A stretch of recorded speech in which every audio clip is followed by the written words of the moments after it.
राजस्थान के रेगिस्तान के बीच एक छोटा सा गांव था, मुक्ताबाड़ी।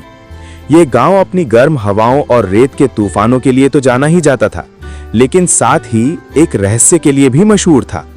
गांव के बाहर एक पुराना खंडहर हवेली थी, जहां लोगों का कहना था कि एक जिन रहता है। कहते हैं जो भी रात के समय वहां जाता है, वो या तो पागल होकर लौटता है या फिर कभी वापस नहीं आता। लेकिन उस गांव में एक लड़की रहती थी, रूहानी, जो देखने में जितनी खूबसूरत थी उतनी ही निडर और समझदार भी। उसके बड़े बड़े काजल जैसे आंखें और लंबे बाल उसे गांव की सबसे सुंदर लड़की बनाते थे। पर उसकी सुंदरता के साथ साथ उसका दिल भी बेहद साफ था। एक दिन गांव में सूखा पड़ गया, कुएं सूख गए, खेत बंजर हो गए, लोग डर और भूख से परेशान थे। तभी गांव के बुजुर्गों ने कहा कि जिस दिन कोई उस खंडहर हवेली में जाकर वहां के जिन से पानी मांग लाएगा, उसी दिन गांव फिर से हरियाली से भर जाएगा। सब लोग डर गए, कोई जाने को तैयार नहीं था। लेकिन रूहानी बोली, अगर मेरी कोशिश से गांव वालों को पानी मिल सकता है तो मैं उस हवेली में जरूर जाऊंगी। सबने उसे मना किया, लेकिन उसने दृढ़ता से कहा, डर वहीं जीतता है जहां इंसान हार मान ले। रात के अंधेरे में हाथ में दिया लेकर रूहानी हवेली पहुंची। हवेली में सन्नाटा था, जैसे सदियों से कोई वहां आया ही ना हो। दीवारों पर जाले, टूटी खिड़कियां और एक रहस्यमयी हवा सब कुछ डर पैदा कर रहे थे। अचानक हवेली के अंदर से एक भारी आवाज गूंजी, कौन है जो मेरी नींद में खलल डालने आया है? रूहानी ने कांपते हुए कहा, मैं रूहानी हूं, अपने गांव की प्यास बुझाने आई हूं। एक तेज चमकदार धुआं उठा और उसके सामने एक विशाल जिन खड़ा हो गया। उसकी आंखें अंगारों की तरह लाल थीं, लेकिन चेहरे पर उदासी झलक रही थी। जिन ने कहा, तुम जानती हो, इंसान यहां से जिंदा नहीं लौटता। रूहानी ने धीरे से मुस्कुराकर कहा, मुझे अपनी जान से ज्यादा अपने गांव की फिक्र है। जिन कुछ पल उसे देखता रहा, फिर बोला, तुम में हिम्मत है लड़की, बताओ क्या चाहती हो? रूहानी ने कहा, मेरे गांव को पानी चाहिए, बच्चे प्यासे हैं, खेत सूखे हैं। जिन ने गहरी सांस ली और बोला, मैं तेरी मदद कर सकता हूं, लेकिन एक शर्त पर।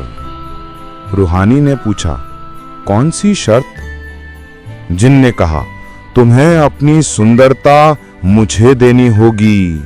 तुम्हारा चेहरा, तुम्हारी चमक सब मैं ले लूंगा।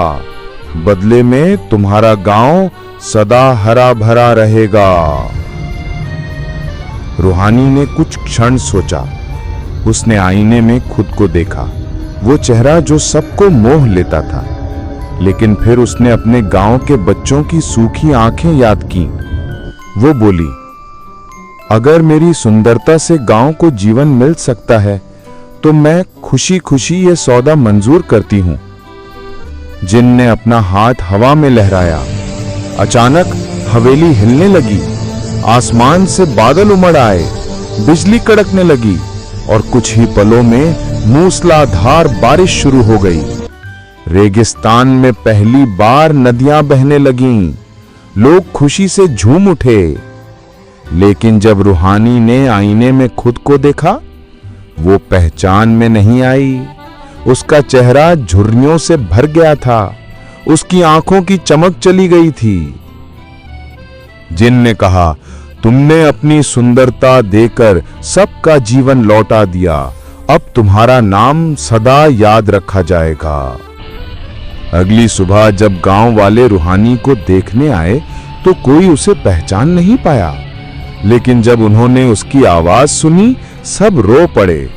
रूहानी, तूने तो चमत्कार कर दिया। रूहानी मुस्कुराकर बोली, सुंदरता चेहरे की नहीं, दिल की होती है। उस दिन के बाद से गांव वालों ने हवेली को रूहानी मंदिर बना दिया। लोग वहां जाकर दुआ करते और आज भी कहते हैं कि अगर कोई निस्वार्थ भाव से दूसरों के लिए कुछ मांगे तो रूहानी का जिन उसकी मनोकामना पूरी कर देता है। सच्ची सुंदरता शरीर में नहीं, आत्मा में होती है। जो दूसरों के लिए त्याग करता है वही असली खूबसूरत इंसान होता है।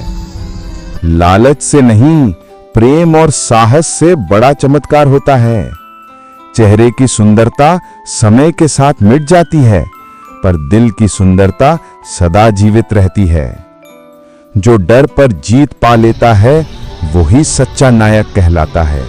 अगर आपको ये कहानी अच्छी लगी तो प्लीज़ मेरे चैनल को लाइक, शेयर और सब्सक्राइब जरूर से कीजिएगा और हाँ, बेल आइकन को प्रेस करना ना भूलिएगा ताकि मेरे आने वाली वीडियो का नोटिफिकेशन आपको मिल सके।